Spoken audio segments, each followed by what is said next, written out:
जानो, आज हम डॉक्टर वासुदेव शरण अग्रवाल के जीवन परिचय के बारे में जानकारी करेंगे। तो सबसे पहले हम लिखते हैं स्मरणीय बिंदु।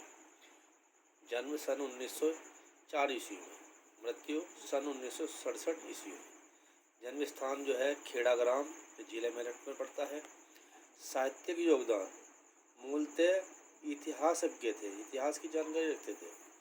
टीकाकार, संपादक, श्रेष्ठ निबंधकार और कृतियाँ हैं पृथ्वीपुत्र, कल्पवृक्ष, कला और संस्कृति आदि।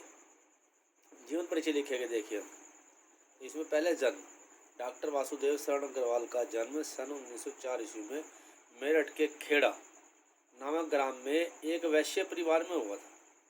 इनके पिता सरकारी नौकरी में थे, अतः वे उनके पास न रहकर अपने बाबा जी साजी लाल झब्बा लाल जी के पास रहे। इनके बाबा सनातन धर्म को मानने वाले थे, अतः बाबा जी के संस्कारों का भी प्रभाव इन पर पड़ा। वासुदेव शरण अग्रवाल ने अपने प्रारंभिक शिक्षा लखनऊ में प्राप्त की। वे बचपन से ही कुशाग्र बुद्धि के थे, बहुत ही तीव्र बुद्धि के थे। इन्होंने काशी हिंदू विश्वविद्यालय से बीए तथा लखनऊ विश्वविद्यालय से एमए की परीक्षा उत्तीर्ण की। लखनऊ विश्वविद्यालय ने पाणिनि काल भारत शोध प्रबंध पर इन्हें पीएचडी की उपाधि से भूषित किया। यहीं से इन्होंने डीलेट की उपाधि भी प्राप्त की। मृत्यु, हिंदी की इस महान विभूति का वर्ष 1967 में स्वर्गवास हो गया। साहित्यिक सेवा इन्होंने बहुत की।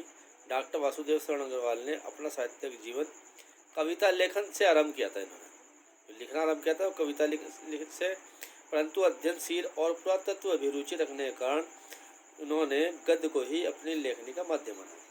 डॉक्टर अग्रवाल एक गंभीर अध्येता और चिंतक थे। इनके व्यक्तित्व का निर्माण एक सचेत शोधकर्ता, विवेक विचारक तथा एक सहृदय कवि के योग से हुआ। कृतियाँ अर्थात रचनाएं, निबंध संग्रह पृथ्वीपुत्र, कल्पलता, कला और संस्कृति, कल्पवृक्ष, भारत की एकता, मातृभूमि, वाग्धारा आदि। शोध क्या में किया इन्होंने, देखिए पाणिनि कालीन भारत पर इन्होंने शोध किया है। संपादन, जायसीकृत पद्मावत की संजीवनी व्याख्या की है। बाणभट्ट की हरिचरित्र के सांस्कृतिक अध्ययन। इसके अतिरिक्त इन्होंने पाली, संस्कृत और प्राकृत के अनेक ग्रंथों का भी संपादन किया। भाषा शैली, डॉक्टर अग्रवाल की भाषा शैली उत्कृष्ट और पांडित्यपूर्ण थी। हिंदी साहित्य में विस्तार, डॉक्टर वासुदेव शरण अग्रवाल हिंदी साहित्य के उन मूर्धन्य विद्वानों में से है जिन्होंने अपनी मौलिक और शोधात्मक लेखनी से भारतीय संस्कृति और पुरातत्व जैसे कठिन विषयों को साकार कर दिया।